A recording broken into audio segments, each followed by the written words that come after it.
देवाकडे मी फूल मागितलं, काय मागितलं मी देवाकडे? फूल मागितलं, तर त्यांनी मला बाग दिली. देवाकडे मी फूल मागितलं, त्यांनी मला बाग दिली. देवाकडे मी पाणी मागितलं, त्यांनी मला समुद्र दिला. देवाकडे मी पाणी मागितलं तर त्यांनी मला समुद्र दिला.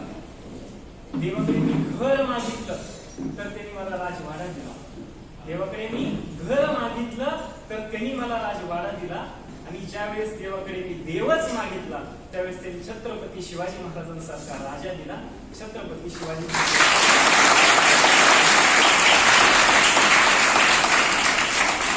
पण एक गोष्ट नेहमी लक्षात ठेवली पाहिजे, आपण जीवन जगत असताना साधू संतांचे विचार आणि छत्रपतींचं कर्तृत्व आपल्या अंगी असायलाच हवं. आपलं भाग्य थोर आहे सर,